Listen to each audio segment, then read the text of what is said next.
Olá, hoje nós vamos iniciar o estudo de um novo continente. Nós vamos estudar a Europa. Vamos estudar a Europa hoje quanto ao quadro natural e humano.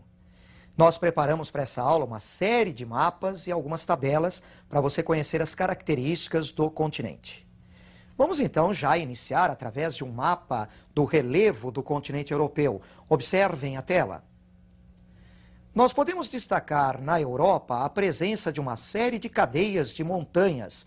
São formações de dobramentos modernos, especialmente no sul. Destaque para a cadeia dos Pirineus, os Alpes, a cadeia dos Balcãs, os Cárpatos na Europa Oriental, a cadeia do Cáucaso, entre os mares Negro e Cáspio, com as maiores altitudes da Europa, e cadeias de montanhas mais velhas ao norte, como os Montes Urais e os Alpes escandinavos. Mas no relevo da Europa, o predomínio é de planícies. Podemos observar a enorme planície russa, cobre uma extensão muito grande, e a planície germano-polonesa. Além das duas planícies que foram apresentadas no mapa, existem outras. Por exemplo, a bacia sedimentar parisiense ou a bacia londrina. E entre essas planícies e cadeias de montanhas, alguns velhos planaltos, como o maciço central francês e o planalto central russo. Vamos seguir com as características físicas do continente europeu através de mais um mapa. Observem a tela. Agora nós estamos conhecendo os climas do continente europeu.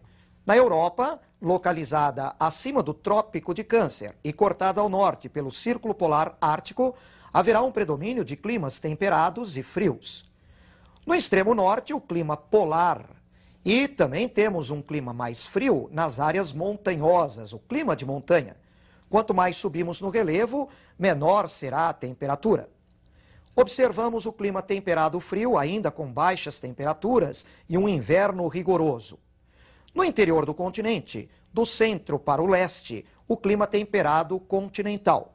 Ele é um pouco mais seco e apresenta uma grande variedade de temperaturas. Há uma grande amplitude térmica comparando o verão e o inverno. Na porção ocidental, o clima temperado oceânico. E aí uma forte influência da maritimidade nessa região da Europa. E influência também da corrente marítima quente do Golfo. Ao sul, encontramos o clima mediterrâneo. Esse clima mediterrâneo ele apresenta um verão que é quente e seco, céu azul, temperaturas elevadas. O inverno no clima mediterrâneo é suave, as temperaturas não caem muito, mas ele é um inverno chuvoso, o céu, portanto, estará nublado. Vamos também acompanhar agora as vegetações da Europa seguindo os climas. Observe mais um mapa na sua tela. Ao norte da Europa, em áreas de clima polar, vamos encontrar a tundra, uma vegetação rasteira que na maior parte do ano fica coberta pela neve e pelo gelo. Podemos identificar também a chamada vegetação de montanha. É uma vegetação que se altera com a altitude, devido às mudanças de temperatura. Encontramos nas áreas de clima temperado frio a floresta boreal ou floresta de coníferas, homogênea e aberta, se estendendo por grandes extensões, especialmente da Rússia. A floresta temperada, que aparece no seu mapa, ela já foi em grande parte retirada pelo homem, também de características homogêneas. Mas ela coincide com áreas de grande ocupação humana, de grandes concentrações urbanas e industriais no continente europeu. As estepes, no centro-leste, acompanham áreas de clima temperado continental. E no sul, a vegetação mediterrânea. Essa vegetação mediterrânea, que acompanha o clima mediterrâneo, na verdade é um resquício de formações vegetais antigas no sul da Europa, que foram modificadas, alteradas devido à presença humana e com predomínio de formações arbustivas. Para encerrar o quadro natural da Europa, temos que conhecer também os rios, a rede hidrográfica desse continente. Nós temos mais um mapa que você vai acompanhar na sua tela. Nesse mapa podemos destacar em primeiro lugar o rio Tamisa. É um rio de curta extensão, mas importante por atravessar uma área muito urbanizada e industrializada. É o rio que atravessa a cidade de Londres. Na Península Ibérica, atravessando Lisboa, a capital de Portugal, o rio Tejo. O rio Sena é o principal rio da França, correndo no sentido do centro para o norte da França, terminando no Canal da Mancha. Ele atravessa a cidade de Paris. O rio Reno é considerado um rio economicamente muito importante no continente. Atravessa regiões muito industrializadas, passando pelo oeste da Alemanha e cortando também a Holanda, despejando suas águas no Mar do Norte. O rio Po se destaca no norte da Itália, atravessando uma região de grande desenvolvimento industrial. O norte da Itália é a área mais industrializada desse país. O rio Danúbio é um rio internacional. Ele atravessa vários países no continente europeu, do centro para o leste. Este rio Danúbio atravessa também várias capitais europeias. E o rio Volga, que é o mais extenso do continente europeu, um rio que percorre terras da Rússia e termina no Mar Cáspio. Esse rio Volga permite o aproveitamento tanto para a navegação, para o transporte hidroviário, como também para a produção de energia. Conhecemos o quadro natural da Europa. Vamos falar um pouco agora sobre a população do continente.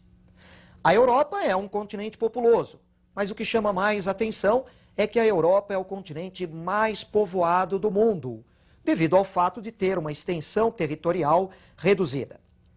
A população europeia, ela apresenta um bom padrão de vida. Muitos países da Europa são países de primeiro mundo. Natalidade reduzida, crescimento populacional lento, analfabetismo e mortalidade infantil muito reduzidos e uma expectativa de vida alta. Você vai conhecer essas e outras características agora da população europeia. Então me acompanhe nessa nossa próxima tela para observarmos algumas características. Nós temos aqui uma comparação para você de países ricos da Europa, países que pertencem ao G7, os 7 países mais ricos do mundo. São países da Europa Ocidental. A Europa Ocidental é a porção mais desenvolvida do continente. Verifiquem que o crescimento demográfico projetado para o período 2000-2005 é muito reduzido, em alguns casos até negativo. A expectativa de vida é realmente muito alta, variando entre os 75 anos e até mais de 80 anos. O IDH desses países, todos elevados, acima de 0,9. Eles estão muito bem posicionados na classificação do IDH. Mas não podemos esquecer que não é toda a Europa que é desenvolvida. Há desigualdades regionais, há desigualdades de renda, desigualdades sociais no continente europeu. Alguns países da Europa estão no grupo dos países subdesenvolvidos e, evidentemente, vão apresentar indicadores diferentes dos que você acabou de ver. Vamos, então, a mais uma tabela que vai apresentar casos diferentes dos que você observou. Observem.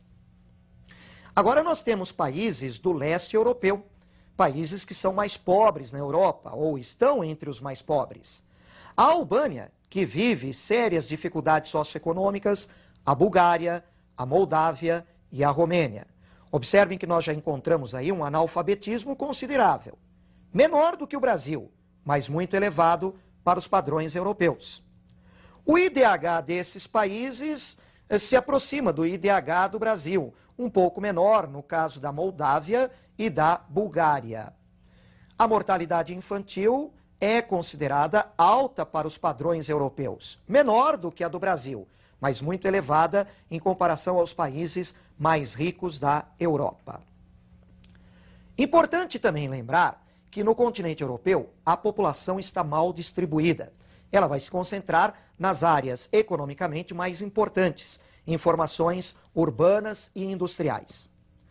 Vamos observar essa distribuição da população europeia através de um mapa. Acompanhem comigo. Verifiquem as áreas mais claras ao norte e a leste, são as áreas mais vazias, ao norte especialmente pelo clima muito frio. As áreas mais escuras, especialmente na Europa Ocidental, são as de maior concentração populacional, Destaque aí para o sudeste da Inglaterra, o nordeste da França, a região da Bélgica, Holanda e o oeste da Alemanha, além do norte da Itália, no Vale do Pó. A composição da população europeia também é bastante variada. A Europa é formada por muitas etnias diferentes, várias minorias. Entre as maiorias étnicas, podemos destacar o grupo dos latinos, o grupo dos eslavos e o grupo dos anglo-saxões e germânicos. Nós já vimos em aula anterior os movimentos migratórios no mundo e vale a pena reforçar um pouco mais essa questão com relação à Europa. Você vai me acompanhar agora no mapa que indica os movimentos migratórios que envolvem a Europa. Acompanhem. Nós encontramos aí movimentos migratórios que procedem de vários locais do globo em direção ao continente europeu, especialmente para a Europa Ocidental, onde se encontram os países mais ricos. São movimentos migratórios provenientes da América Latina, do norte da África. Esse movimento importante pela proximidade do norte da África com a Península Ibérica, do sudoeste da Ásia, do sudeste e leste do continente asiático e também do leste da Europa.